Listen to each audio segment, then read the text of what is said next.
Hello all, welcome to Kerala stock market guide. അപ്പോൾ പുതിയൊരു weekend ആയിട്ടുണ്ട്.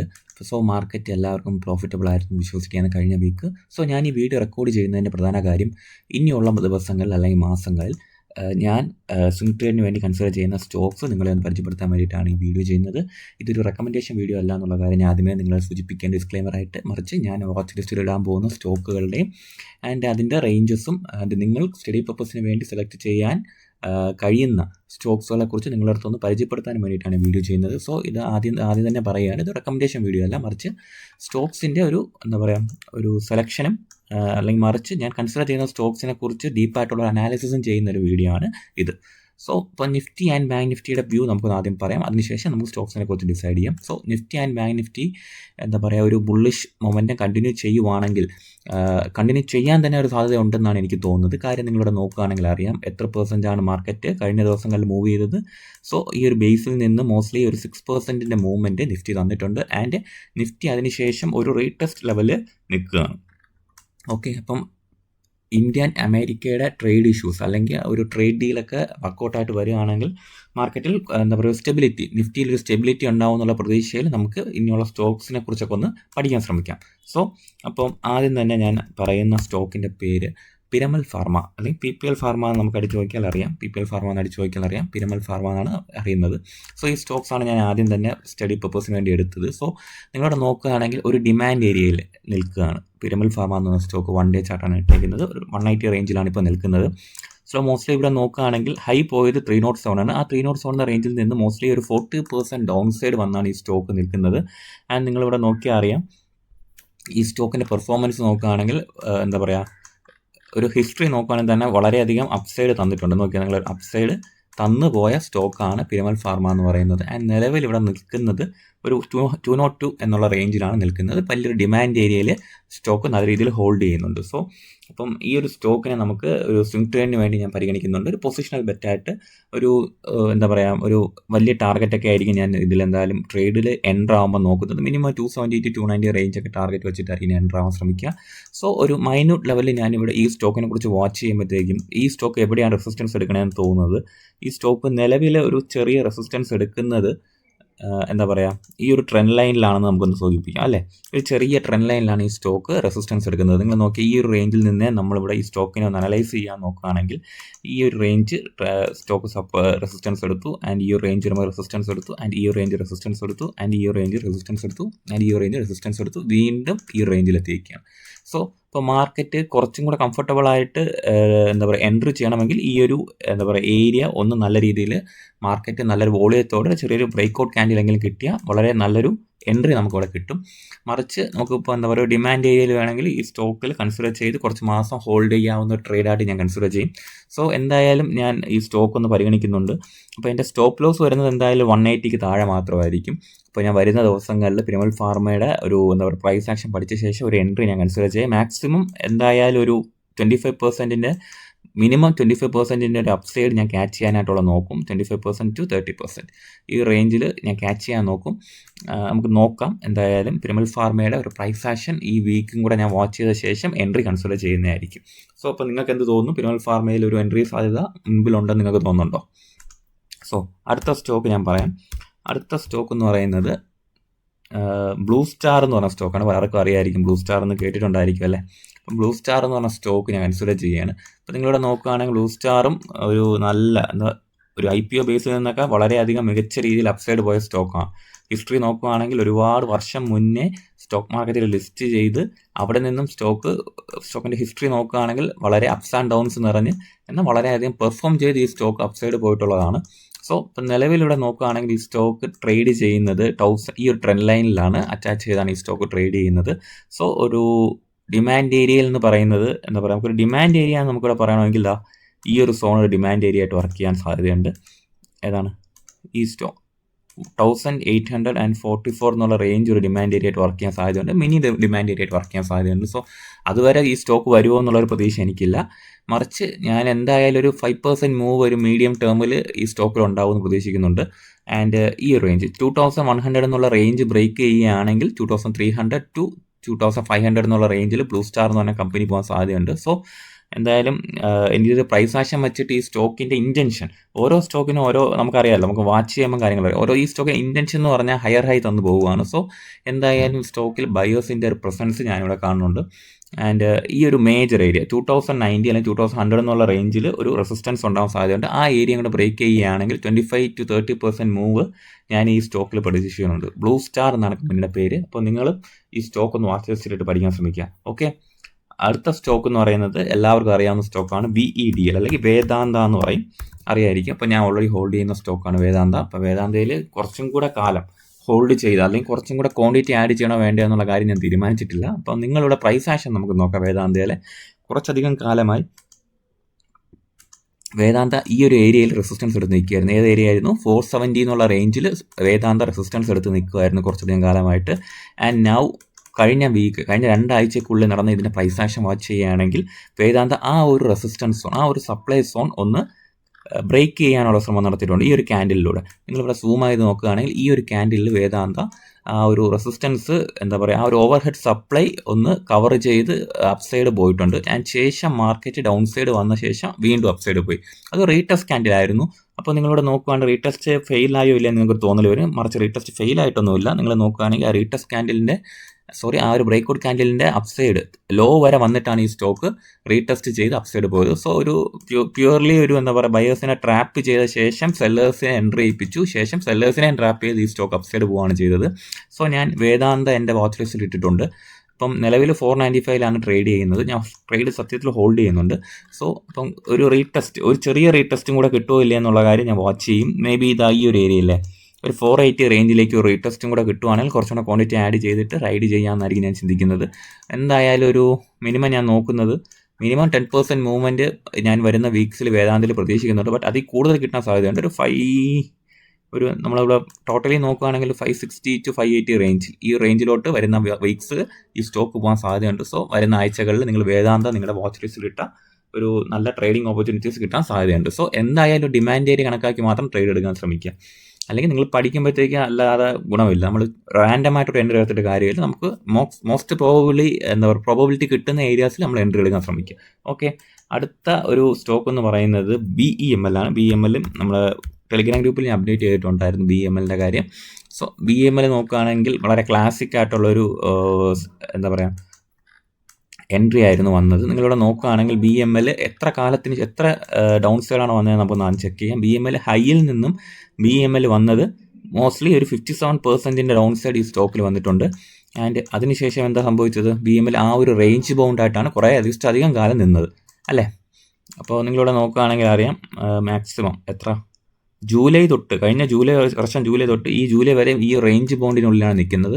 സ്റ്റോക്ക് അതിനുശേഷം ഒരു തവണ അറ്റംപ്റ്റ് നടത്തിയിട്ടുണ്ട്. അപ്സൈഡ് പോകാനുള്ള അറ്റംപ്റ്റ് കഴിഞ്ഞ ജൂൺ ജൂലൈ മാസത്തിൽ അറ്റംപ്റ്റ് നടത്തി. ബട്ട് ഡൗൺ സൈഡ് വരികയാണ് ഉണ്ടായത്. ബട്ട് സ്റ്റോക്ക് അതിനുശേഷം ഒരു സപ്പോർട്ട് റേഞ്ച് എടുത്ത് ഈ സ്റ്റോക്ക് വീണ്ടും ആ ഒരു ഏരിയ ബ്രേക്ക് ചെയ്യാനുള്ള ശ്രമം നടത്തുന്നുണ്ട്. ഓക്കെ, സോ അപ്പം ഈ ഒരു എന്താ പറയുക, ഇനി ഈ ബ്രേക്ക് ചെയ്യുമ്പോഴത്തേക്ക് മാക്സിമം നല്ലൊരു അപ്സൈഡ് മൊമെൻറ്റം നമുക്കിവിടെ പ്രതീക്ഷിക്കാം. എന്തായാലും 4530 ഈ ഒരു റേഞ്ച് ബ്രേക്ക് ചെയ്ത് കഴിഞ്ഞാൽ തന്നെ മോസ്റ്റ്ലി ഒരു 4940 ഒരു അക്വിക്ക് മൊമെൻറ്റം നമുക്ക് പ്രതീക്ഷിക്കാം. ഒരു തവണ ബ്രേക്ക് ചെയ്ത് ഫെയിൽ ആയ ശേഷമാണ് വീണ്ടും ബ്രേക്ക് ചെയ്യാനുള്ള ശ്രമം നടത്തുന്നത് എന്ന് നമ്മൾ കുറച്ചും കൂടെ മനസ്സിലാക്കുക. സോ കുറച്ചും കൂടെ ഒരു ബയേഴ്സിൻ്റെ സ്ട്രെങ്ത് നമുക്കിവിടെ കാണാം. എന്തായാലും ഒരു എന്താ പറയുക, ഈ ഒരു ഏരിയ ബ്രേക്ക് ചെയ്യുകയാണെങ്കിൽ മേ ബി 20% മൂവ് നമുക്കിവിടെ പ്രതീക്ഷിക്കാം. അപ്പോൾ എന്തായാലും ഈ സ്റ്റോക്ക് ഞാൻ കുറച്ചുകൂടെ ദിവസം വാച്ച് ലിസ്റ്റ് ഇട്ട ശേഷം എൻട്രി എടുക്കാനാണ് പ്ലാൻ ചെയ്യുന്നത്. സോ ഇനി ഇതിൻ്റെ ഒരു ഡിമാൻഡ് ഏരിയ ഏതാണെന്ന് ചോദിച്ചാൽ BEML ഡിമാൻഡ് ഏരിയ ഏതാണെന്ന് ചോദിച്ചാൽ 3800 ആണ് ഡിമാൻഡ് ഏരിയ. അപ്പോൾ ഈ ഏരിയ വരെ തിരിച്ച് വരുമോ ഇല്ല എന്നുള്ള കാര്യം സംശയമാണ്. മേ ബി 4890 എന്നുള്ള റേഞ്ച് ബ്രേക്ക് ചെയ്ത് ഈ സ്റ്റോക്ക് അപ്സൈഡ് പോകാനാണ് സാധ്യത. സോ അപ്പം BEML നിങ്ങൾ വരുന്ന ദിവസങ്ങൾ വാച്ച് ചെയ്യുക. മേ ബി ഒരു എൻട്രി സാധ്യത ഉണ്ടാവും. ഓക്കെ, അടുത്ത സ്റ്റോക്ക് ഞാൻ വാച്ച് ലിസ്റ്റിൽ ഇട്ടേക്കുന്നത് സൈമൺസ്. ഒരുപാട് പേര് വാച്ച് ലിസ്റ്റിൽ ഇട്ടുണ്ടായിരിക്കും അല്ലേ. സൈമൺസ് എന്ന് പറഞ്ഞ സ്റ്റോക്ക് എന്നൊക്കെ പറഞ്ഞാൽ, അപ്പോൾ സൈമൺസിൻ്റെ ഒരു പ്രൈസ് ആക്ഷൻ നമുക്കൊന്ന് നോക്കാം. സൈമൺസ് ഏത് ഏരിയയിൽ നിന്നാണ് റെസിസ്റ്റൻസ് എടുത്ത് താഴെ വന്നത്? സൈമൺസിൻ്റെ ടോട്ടൽ റെസിസ്റ്റൻസ് അല്ലെങ്കിൽ ഒരു ഹൈ എന്ന് പറയുന്നത് 4222 അല്ലെങ്കിൽ 4220 എന്നുള്ള റേഞ്ചാണ് സൈമൺസിൻ്റെ റെസിസ്റ്റൻസ്. ആൻഡ് ആ ഏരിയയിൽ നിന്നും ഈ സ്റ്റോക്ക് ഡൗൺ സൈഡ് വന്നത് എത്ര % ആണ്? മോസ്റ്റ്ലി ഒരു 44% കറക്ഷൻ സൈമൺസ് ലിമിറ്റഡ് എന്ന കമ്പനി തന്നിട്ടുണ്ട്. ആൻഡ് ആ ഒരു കറക്ഷന് ശേഷം ഈ സ്റ്റോക്ക് എന്താ ചെയ്തത്? ആ കറക്ഷന് ശേഷം മാർക്കറ്റ് ഹയർ ഹൈ തരാനുള്ള ശ്രമമാണ് നടത്തിക്കൊണ്ടിരിക്കുന്നത്. സോ ഒരു ഹയർ ഹൈ തന്നിട്ടുണ്ട് മാർക്കറ്റ് അല്ലേ. അപ്പോൾ നമ്മളിവിടെ സൂക്ഷ്മമായിട്ടാണ് വാച്ച് ചെയ്യേണ്ടത് സൈമൺസ് എന്ന സ്റ്റോക്കിലൂടെ എന്താ നടക്കുന്നതെന്ന്. സോ ഒരു ഹയർ ഹൈ തന്ന ശേഷം മാർക്കറ്റ് എന്ത് സംഭവിച്ചു എന്ന് ചോദിച്ചാൽ ഒരു കൺസോൾട്ടേഷനിലേക്ക് പോയി. ഒരു ഹയർ ഹൈ തന്നു ആൻഡ് അതിനുശേഷം സ്റ്റോക്ക് മെയ് മാസം തൊട്ട് ഒരു കൺസോൾട്ടേഷനിലേക്ക് പോകുമായിരുന്നു. പ്രോപ്പർ റെസിസ്റ്റൻസ് ആണ് ഈ ഒരു ഏരിയയിൽ സ്റ്റോക്കിൽ ലഭിക്കുന്നത്. അതായത് 3390 എന്ന് നമുക്ക് കണക്കാക്കാം, അല്ലെങ്കിൽ 3400. ഇപ്പോൾ 3400 എന്ന് പറയുന്നത് BML അല്ല സൈമൺസിൻ്റെ സ്റ്റോക്കിൽ വളരെയധികം റെസിസ്റ്റൻസ് നേരിടുന്ന ഒരു മേഖലയാണ്. സോ ഈ ഒരു ഏരിയയിൽ അതായത് നിങ്ങൾ നോക്കിയാൽ മതി, ഇതിൻ്റെ ഒരു പ്രൈസ് ആക്ഷൻ നിങ്ങളൊന്ന് പ്രോപ്പർലി വാച്ച് ചെയ്യാൻ ശ്രമിക്കുക. സൈമൺസ് ഒരു ഡൗൺ സൈഡ് തരുന്നു, ശേഷം ഒരു ഹയർ ഹൈ തരുന്നു ആൻഡ് ഹയർ ഹൈക്ക് ശേഷം മാർക്കറ്റ് എന്ത് ചെയ്യുന്നു, ഒരു കൺസോൾട്ടേഷൻ ഫേസിലേക്ക് പോവുകയാണ്. സോ അതൊരു ഹെൽത്തി ആയിട്ടുള്ള കൺസോൾട്ടേഷൻ ആവാനാണ് സാധ്യത. ആൻഡ് എന്തായാലും ഒരു 7% മൂവ്മെൻറ്റ് പെൻഡിങ് ആണ്. ഇനിയുള്ളൊരു സപ്ലൈ സോൺ ടെസ്റ്റ് ചെയ്യാനായിട്ട് എന്തായാലും സൈമൺസ് പോകാൻ സാധ്യതയുണ്ട്. സോ ഫസ്റ്റ് ഒരു 7% മൂവ്മെൻറ്റ് നമുക്ക് ഇതിൽ പ്രതീക്ഷിക്കാം. മറിച്ച് അതിനുശേഷം ഈ 7% മൂവ്മെൻറ്റിന് ശേഷമായിരിക്കും അടുത്തൊരു മൂവ്മെൻറ്റ് നമുക്ക് പ്രതീക്ഷിക്കാവുന്നത്. ഈ ഒരു കൺസോൾട്ടേഷൻ എന്തായാലും ബ്രേക്ക് ചെയ്യണം. സ്റ്റോക്ക് എന്തായാലും വരുന്ന ആഴ്ചകൾ ബ്രേക്ക് ചെയ്യും. കാര്യം 1 2 3 ഒരു 4 ടൈംസ് അറ്റംപ്റ്റ് നടത്തി കഴിഞ്ഞു മാർക്കറ്റ് ആൻഡ് ആ ഒരു 4 പ്രാവശ്യം അറ്റംപ്റ്റ് കഴിഞ്ഞു. സോ ഇനി ബ്രേക്ക് ചെയ്യുമ്പോഴത്തേക്കും മോസ്റ്റ്ലി അടുത്ത ഒരു 14% മൂവ് നമുക്ക് സൈമൺസ് എന്നുള്ള സ്റ്റോക്കിൽ നമുക്ക് പ്രതീക്ഷിക്കാം, ഈ ഒരു അറ്റംപ്റ്റ് ബ്രേക്ക് ഔട്ട് ചെയ്ത് കഴിഞ്ഞാൽ. ഓക്കെ, അപ്പോൾ എന്തായാലും ഒരു 5% ഫസ്റ്റ് മൂവും ആൻഡ് അത് ഈ ഒരു ഏരിയ ബ്രേക്ക് ചെയ്ത് കഴിഞ്ഞാൽ 14 to 15% അടുത്ത മൂവാണ് ഞാൻ സൈമൺസ് എന്ന സ്റ്റോക്കിൽ പ്രതീക്ഷിക്കുന്നത്. സോ നിങ്ങളെല്ലാവരും വാച്ച് ലിസ്റ്റിൽ ഇടുക സൈമൺസ്. ഇപ്പം പഠിക്കുന്ന ബിഗിനേഴ്സ് ആളുകൾക്കൊക്കെ പ്രൈസ് ആക്ഷൻ്റെ കുറച്ച് ബേസിക്സ് ഒക്കെ മനസ്സിലാക്കണമെന്നുണ്ടെങ്കിൽ ഇങ്ങനത്തെ സ്റ്റോക്കുകൾ വരുന്ന ആഴ്ചകളിൽ പഠിക്കാൻ ശ്രമിക്കുക. അല്ലാതെ നമ്മൾ പെട്ടെന്ന് ഒരു ദിവസം ഒരു സ്റ്റോക്ക് എടുത്ത് പഠിച്ചാൽ നമുക്കൊന്നും മനസ്സിലാവത്തില്ല. മറിച്ച് നമ്മളൊരു സ്റ്റോക്ക് വാച്ച് ലിസ്റ്റ് ഇടുക, അതിനുശേഷം അതിൻ്റെ പ്രൈസ് ആൻഡ് മൂവ്മെൻറ്റ്സ് ദിവസങ്ങളും ആഴ്ചകളും വാച്ച് ചെയ്യുക. അങ്ങനെ ആയിരിക്കണം നമ്മൾ മാർക്കറ്റിനെ കണ്ടു ശീലിക്കേണ്ടത്. ഓക്കെ, അപ്പോൾ അടുത്ത സ്റ്റോക്ക് എന്ന് പറയുന്നത് HDFC ബാങ്ക് ആണ്. ഓക്കെ, HDFC ബാങ്ക് ഞാൻ ഒന്ന് എടുത്ത് കാണിച്ചു തരാം. സോ HDFC ബാങ്കിൽ എന്താ നടക്കുന്നത്, പ്രൈസ് ആക്ഷൻ പഠിക്കാൻ ആഗ്രഹിക്കുന്ന അല്ലെങ്കിൽ മാർക്കറ്റിൽ ക്യാഷ് ഉണ്ടാക്കണമെന്ന് ആഗ്രഹിക്കുന്ന ആളുകൾ ബേസിക്കലി ആദ്യം ചെയ്യേണ്ടത് ഒരു സ്റ്റോക്കിന് അല്ലെങ്കിൽ ഒരു 5 10 സ്റ്റോക്ക് ആണെങ്കിലും ശരി, നിങ്ങൾ എടുക്കാൻ ഉദ്ദേശിക്കുന്ന സ്റ്റോക്ക് കുറച്ചധികം കാലം വാച്ച് ചെയ്യാൻ ശ്രമിക്കുക എന്നുള്ളതാണ്. ഓക്കെ, ഇപ്പോൾ HDFC ബാങ്കിൽ ഇവിടെ എന്താ നടക്കുന്നത്, പ്രൈസ് ആക്ഷൻ പ്രകാരം മാർക്കറ്റ് എത്ര ശതമാനമാണ്, എവിടെയാണ് നിൽക്കുന്നതെന്ന് ആദ്യം മനസ്സിലാക്കാം. മാർക്കറ്റ് എന്താണ്, ഒരു ഹയർ ഹൈ തന്നു പോകുന്ന മാർക്കറ്റാണ് അല്ലെ. HDFC ബാങ്കിൻ്റെ ചാർട്ട് എടുത്ത് നോക്കുകയാണെങ്കിൽ നിങ്ങൾക്കറിയാം ഒരു ഹയർ ഹൈ തന്നു പോകുന്ന ചാർട്ടാണ്. ആൻഡ് മാർക്കറ്റ് ഇപ്പോൾ റെസിസ്റ്റൻസ് എടുത്ത് നിൽക്കുകയാണെന്ന് ബേസിക്സ് അറിയുന്ന ഒരാൾക്കും എല്ലാവർക്കും അറിയാം അല്ലേ. ആൻഡ് നമുക്കിവിടെ ഒരു ട്രെൻഡ് ലൈൻ വരയ്ക്കാനുള്ള ഒരു ഓപ്പർച്യൂണിറ്റി ഇവിടെ ഉണ്ട്. ഒരു റെസിസ്റ്റൻസ് ആണ് market. HDFC bank resistance face ചെയ്ത് നിൽക്കുന്ന ഒരു ഏരിയ ആണ് എന്ന് നമുക്കിത് മനസ്സിലാക്കാം. ഓക്കെ, എവിടെയാണ് ഈ സ്റ്റോക്ക് റെസിസ്റ്റൻസ് എടുത്ത് നിൽക്കുന്നത്, 1000 to 1020 എന്നുള്ള റേഞ്ചിൽ സ്റ്റോക്ക് HDFC ബാങ്ക് റെസിസ്റ്റൻസ് എടുത്ത് നിൽക്കുകയാണ്. സോ ഇപ്പോൾ റെസിസ്റ്റൻസ് എടുക്കുന്ന മേഖലകളിൽ ചെന്ന് എൻട്രി എടുക്കാൻ പറ്റുമോ, ഇല്ല. സോ നമുക്ക് എന്ത് ചെയ്യാം, അടുത്തൊരു ഡിമാൻഡ് ഏരിയ വരയ്ക്കാം. ഈ സ്റ്റോക്ക് അടുത്ത ഡിമാൻഡ് ഏരിയ ആയിട്ട് നിൽക്കുന്നത് 950 എന്നുള്ള റേഞ്ചിലാണ്. സോ അപ്പോൾ ഇനിയുള്ള ദിവസങ്ങളിൽ അല്ലെങ്കിൽ വീക്സിൽ HDFC ബാങ്ക് ഒരു 940 to 50 റേഞ്ചിൽ വന്നാൽ മേ ബി നമുക്കൊരു എൻട്രി നമുക്കിവിടെ നോക്കാവുന്നതാണ്. സോ ഞാൻ എൻ്റെ ഈ ഒരു ഏരിയയിൽ ഒരു സപ്പോർട്ട് സോണായിട്ട് ഞാൻ അല്ലെങ്കിൽ ഒരു ഡിമാൻഡ് ഏരിയ ആയിട്ട് ഞാൻ മാർക്ക് ചെയ്യുകയാണ്. ഓക്കെ, ഒരു ഡിമാൻഡ് ഏരിയ HDFC ബാങ്കിൻ്റെ ഡിമാൻഡ് ഏരിയ ആയിട്ട് ഞാൻ എന്താ പറയുക ഈ ഏരിയ മാർക്ക് ചെയ്യുകയാണ്. അത് എൻ്റെ റീസൺ എന്താണ്, ഡിമാൻഡ് ഏരിയ ആയിട്ട് മാർക്ക് ചെയ്യാനുള്ള റീസൺ, ഓരോ തവണ ഈ ഏരിയ വരുമ്പോഴും ഈ സ്റ്റോക്കിന് ഈ ഒരു ബൈയിങ് ഓപ്പർച്യൂണിറ്റി ഇവിടെ ഉണ്ടായിട്ടുണ്ട്. ബയേഴ്സിൻ്റെ പ്രസൻസ് ഈ മേഖലയുണ്ട്. ഓരോ തവണ ഈ ഒരു ഏരിയയിൽ വരുമ്പോഴും ഈ ഒരു സപ്ലൈ സോണിൽ നിന്ന് മാർക്കറ്റ് വീണ്ടും ഈ ഏരിയയിൽ എത്തിയപ്പോൾ 940 റേഞ്ചിൽ വന്നപ്പോഴത്തേക്കും ഡിമാൻഡ് ചെയ്തിട്ടുണ്ട് ആൻഡ് ഒരു അപ്സൈഡ് തന്നു ആൻഡ് വീണ്ടും ഒരു 940 റേഞ്ച് വന്നപ്പോഴത്തേക്കും ഡിമാൻഡ് ഏരിയ വർക്കൗട്ട് ആയിട്ടുണ്ട് ആൻഡ് ഇവിടുന്ന് ബയേഴ്സ് എൻ്റർ ആയിട്ടുണ്ട് അഗ്രസീവ്ലി. സോ അപ്പോൾ ഇനി വീണ്ടും ഈ ഒരു ഏരിയ വരുമ്പോഴത്തേക്ക് ഞാൻ എന്തായാലും ഡിമാൻഡ് ഏരിയ ആയിട്ട് ഒബ്വിയസ്ലി ഇത് കൺസിഡർ ചെയ്യാവുന്ന ഒരു സോണായിട്ട് ഞാൻ കാണുന്നുണ്ട്. സോ ഇതായിരിക്കും എൻ്റെ ഒരു ഡിമാൻഡ് ഏരിയ ആയിട്ട് ഞാൻ കൺസിഡർ ചെയ്യുന്നത്. സോ ആൻഡ് നമുക്കൊരു സെല്ലിംഗ് സോണും കൂടെ ഉണ്ട്, ഒരു സപ്ലൈ സോണായിട്ട് കൺസിഡർ ചെയ്യാവുന്ന ഏരിയ ഇതാണ് ഇതിൻ്റെ സപ്ലൈ സോൺ. ഓക്കെ, ഈ സ്റ്റോക്സുകളും ഈ ഏരിയകളും വാച്ച് ചെയ്യാം. അപ്പം പുതിയ മൂവ്മെൻറ്റ് ഉണ്ടാവണമെന്നുണ്ടെങ്കിൽ, ഈ സ്റ്റോക്കിൽ പുതിയ മൂവ്മെൻറ്റ് ഉണ്ടാവണമെന്നുണ്ടെങ്കിൽ ഈ ഏരിയ അതായത് 1020 എന്നുള്ള ഏരിയ ബ്രേക്ക് ചെയ്താൽ മാത്രമേ പുതിയൊരു മൂവ്മെൻറ്റ് ഞാൻ പ്രതീക്ഷിക്കേണ്ട കാര്യമുള്ളൂ. ഓക്കെ, 1020 ബ്രേക്ക് ചെയ്താൽ മാത്രം അടുത്തൊരു മൂവ്മെൻറ്റ് നമുക്ക് പ്രതീക്ഷിക്കാം. ആൻഡ് അത് നമുക്കൊരു 100 പോയിൻറ്റ്സിൻ്റെയോ അല്ലെങ്കിൽ 90 പോയിൻറ്റ്സിൻ്റെ മൂവ്മെൻറ്റ് നമുക്ക് ഈ ഏരിയയിൽ നമുക്ക് പ്രതീക്ഷിക്കാം. ഓക്കെ, 1090 എന്നുള്ള ഏരിയ നമുക്ക് പ്രതീക്ഷിക്കാം. സോ ഫസ്റ്റ് നമ്മൾ മനസ്സിലാക്കുക ഡിമാൻഡ് ആൻഡ് സപ്ലൈ സോൺസ് ഏതാണെന്ന് ഒരു സ്റ്റോക്കിൻ്റെ മനസ്സിലാക്കിയതിന് ശേഷം മാത്രമായിരിക്കണം നമുക്ക് എൻട്രി എടുക്കുക. സോ അപ്പോൾ നമ്മൾ ചിന്തിക്കുകയാണ് ഇപ്പോൾ ഈ ഒരു ഏരിയ മാത്രമായിരിക്കുമോ, ഈ ഒരു ഏരിയ വരുന്നതിന് മുന്നേ സ്റ്റോക്ക് പോകാനുള്ള സാധ്യതയുണ്ടോ? ഒബ്വിയസ്ലി ഉണ്ട്, ഒരു സാധ്യത ഉണ്ട്. സോ മേ ബി നമുക്കിവിടെ ഇങ്ങനൊരു ചാൻസും കൂടെ ഉണ്ട്. HDFC ബാങ്കിൽ ഈ ഒരു ഏരിയ ഇവിടെ വന്ന് 2-3 ദിവസം കൺസോളിഡേറ്റ് ചെയ്ത ശേഷം ബ്രേക്ക് ചെയ്യാനുള്ള പോസിബിലിറ്റി ഉണ്ട്. സോ നമുക്ക് ഓൾറെഡി ഇങ്ങനെ ഒരു പോസിബിലിറ്റി ഉണ്ട്. മേ ബി 1021 EMAയിൽ ഒരു സപ്പോർട്ടായിട്ട് ആക്ട് ചെയ്യാം. സോ അപ്പോൾ ഈ ഒരു ഏരിയയും കൂടെ വരയ്ക്കാൻ ഒരു ചെറിയ ഒരു മൈനർ സപ്പോർട്ട് ഇവിടെ ഉണ്ട്. ഓക്കെ, മൈനർ സപ്പോർട്ട് റേഞ്ച് എന്ന് പറയുന്നത് 980 റേഞ്ചാണ്. സോ ഈ ഒരു 980യിലും ഇമ്പോർട്ടൻ്റ് ആയിട്ടുള്ള ഒരു ബയേഴ്സിൻ്റെ പ്രസൻസ് ഉണ്ടാവാൻ സാധ്യതയുണ്ട്, 980. സോ ഈ ഏരിയകൾ വാച്ച് ചെയ്യാൻ ശ്രമിക്കുക HDFC ബാങ്കിൽ. സോ ബാങ്കിങ് സ്റ്റോക്കുകൾ പൊതുവേ നമ്മൾ ചെയ്യേണ്ടതെന്ന് പറഞ്ഞാൽ ഒരു സ്വിംഗ് ട്രേഡിംഗ് മാത്രമേ കൺസിഡർ ചെയ്യാവൂ, അല്ലാതെ ഒരു ഇൻവെസ്റ്റ്മെൻറ്റ് എന്നുള്ള കാര്യങ്ങൾ ഞാൻ കൺസിഡർ ചെയ്യാറില്ല ബാങ്കിങ് സ്റ്റോക്കുകളിൽ മാക്സിമം. സോ വാച്ച് ചെയ്യുക. ഓക്കെ, അപ്പം കുറച്ചധികം സ്റ്റോക്സ് നമ്മൾ പഠിച്ചിട്ടുണ്ട് ഇന്ന്. അതെല്ലാം നിങ്ങളിത് ചാർട്ടിൽ പ്രാവർത്തികമാക്കാൻ നോക്കുക. ഓക്കെ, പിന്നെ ഒരു സ്റ്റോക്ക് ഞാൻ പഠിക്കുന്നത് PTC ഇൻഡസ്ട്രീസ് എന്ന് പറഞ്ഞ സ്റ്റോക്കാണ്. PTC ഇൻഡസ്ട്രീസ് എന്ന സ്റ്റോക്ക് ഞാൻ കുറച്ചധികം കാലമായിട്ട് വാച്ച് ചെയ്യുകയാണ്. സോ ഇപ്പോൾ PTC ഇൻഡസ്ട്രീസ് നോക്കുകയാണെങ്കിൽ IPOയ്ക്ക് ശേഷം ഒരു ഡിമാൻഡ് ഏരിയ എന്ന് പറയുന്നത് ഈ ട്രെൻഡ് ലൈൻ ആയിരുന്നു. ഈ trend line trend line touch ചെയ്ത് ഈ സ്റ്റോക്ക് അപ്സൈഡ് പോകാൻ ഉണ്ടായത്. സോ ഇവിടെ മൈനർ ലെവലിൽ നമ്മളിവിടെ പ്രൈസ് ആക്ഷൻ പഠിക്കുമ്പോൾ നമുക്ക് മനസ്സിലാവുന്ന കാര്യം, സ്റ്റോക്കിൻ്റെ മേജർലി ഉള്ളൊരു സെല്ലിംഗ് സോൺ ഏതാണ്? 17,000 അല്ലെങ്കിൽ 18,000 എന്നുള്ള റേഞ്ചാണ് ഈ സ്റ്റോക്ക് റെസിസ്റ്റൻസ് എടുത്തത്. ഈ 18,000 എന്നുള്ള ഏരിയയിൽ നിന്നും ഈ സ്റ്റോക്ക് 45 to 50% ഡൗൺ സൈഡ് വന്ന ശേഷം സ്റ്റോക്ക് ഹയർ ഹൈ തന്ന് അപ്സൈഡ് പോകാനുള്ള ഒരു ശ്രമം നടത്തുകയാണ് ചെയ്യുന്നത്, അല്ലേ? ഇത്രയും വലിയ മൂവ്മെൻറ്റിന് ശേഷം ഈ സ്റ്റോക്കിൽ സെല്ലിംഗ് പ്രഷർ അബ്സോർബ് ആയിട്ടുണ്ടെന്ന് തന്നെ നമുക്ക് വിശ്വസിക്കാം. ആൻഡ് ഈ സ്റ്റോക്ക് മേജർലി സെല്ലിംഗ് നടന്നുകൊണ്ടിരിക്കുന്ന മേഖല 16,000 എന്നുള്ള റേഞ്ചിലാണ് സെല്ലിംഗ് നടക്കുന്നത്. നിങ്ങൾ നോക്കി, ഓരോ തവണ 16,000 വരുമ്പോഴും ഈ സ്റ്റോക്കിൽ അത്യാവശ്യം നല്ല രീതിയിലുള്ള സെല്ലിംഗ് പ്രഷർ ഉണ്ടായിരുന്നു. ആൻഡ് 16,000 എന്നുള്ള ഏരിയ ബ്രേക്ക് ചെയ്ത ശേഷം ഈ സ്റ്റോക്ക് എന്താ ചെയ്യുന്നത്? ആ ഒരു ഏരിയയിൽ കൺസോളിഡേറ്റ് ചെയ്യുകയാണ്. സോ ഇതാണ് ഒരു മേജർ കൺസോളിഡേഷൻ ഫേസ്. അപ്പോൾ ഈ സ്റ്റോക്കിൻ്റെ ഹയർ മൂവ്മെൻറ്റ്സ് എന്ന് പറയുന്നത് എവിടെ നിന്നുമായിരിക്കും തുടങ്ങുന്നത്? ഇനി 17,200 മുകളിൽ നല്ല ക്ലോസിംഗ് കിട്ടിയാൽ ഈ സ്റ്റോക്കിൽ ഒരു അപ്സൈഡ് മൊമെൻറ്റ് ഞാൻ പ്രതീക്ഷിക്കുന്നുണ്ട്. ആൻഡ് PTC ഇൻഡസ്ട്രീസിൻ്റെ എൻ്റെ ഒരു 15% അല്ലെങ്കിൽ 16% മൂവ്മെൻറ്റ് ആയിരിക്കും എൻ്റെ ടാർഗറ്റ് എന്ന് പറയുന്നത്. മാക്സിമം 20,000 ആയിരിക്കും ഞാൻ ടാർഗറ്റ് വയ്ക്കുന്നത്. സോ എന്നെ എൻട്രി എടുത്തിട്ടില്ല. ഞാൻ കുറച്ചും കൂടെയൊക്കെ നല്ല സാധ്യത വരാൻ നേരത്ത് ഞാൻ എൻട്രി എടുക്കാനായിരിക്കും നോക്കുന്നത്. പഠിക്കാൻ വേണ്ടിയിട്ട് എടുത്ത് വെച്ച് നിങ്ങളായിട്ട് സൂചിപ്പിക്കുകയാണ്. ഓക്കെ, അപ്പോൾ PTC ഇൻഡസ്ട്രീസൊക്കെ ഞാൻ എൻട്രി എടുക്കുമ്പോൾ നമ്മുടെ ടെലിഗ്രാം ഗ്രൂപ്പിൽ ഞാൻ എന്തായാലും അപ്ഡേറ്റ് ചെയ്യാൻ ശ്രമിക്കാം. ഓക്കെ, അപ്പം ഒരു 20,000 ആയിരിക്കും PTCയിൽ എൻ്റെ ടാർഗറ്റ് ഞാൻ വയ്ക്കാൻ പോകുന്നത്. അപ്പം കുറച്ച് പ്രൈസ് കൂടുതലുള്ള സ്റ്റോക്കാണ്. 16,000ഓളം നിലവിൽ വിലയുണ്ട്. ഇപ്പോൾ 2-3 ക്വാണ്ടിറ്റിയൊക്കെ എടുത്താലും നമുക്ക് അത്രയും റേഞ്ച് കളക്ട് ചെയ്യാൻ കഴിഞ്ഞാൽ അത്രയും നല്ലൊരു കാര്യമാണ്. ഓക്കെ, ആൻഡ് ലാസ്റ്റ് ആയിട്ട് ഒരു സ്റ്റോക്കും കൂടെ ഞാൻ പറഞ്ഞുതരാം. PVR ഇനോക്സ് എന്ന സ്റ്റോക്ക് നിങ്ങളിവിടെ നോക്കുകയാണെങ്കിൽ ഒരു ക്ലാസിക് സെറ്റപ്പ് PVR ഇനോക്സിൽ കാണാം. PVR ഇനോക്സ് എന്ന് പറഞ്ഞാൽ നമ്മുടെ തിയേറ്റർ ബ്രാൻഡാണെന്ന് എല്ലാവർക്കും അറിയാമല്ലോ. PVR ഇനോക്സ് എത്ര % കറക്ഷനാണ് തന്നതെന്ന് ആദ്യം നമുക്ക് പരിശോധിക്കാം. PVR ഇനോക്സ് ഈ ഒരു ഹൈയിൽ നിന്നും മാക്സിമം കറക്ഷൻ തന്നേക്കുന്നത് ഒരു 62% കറക്ഷൻ തന്ന സ്റ്റോക്കാണ് PVR ഇനോക്സ് ഹൈയിൽ നിന്നും.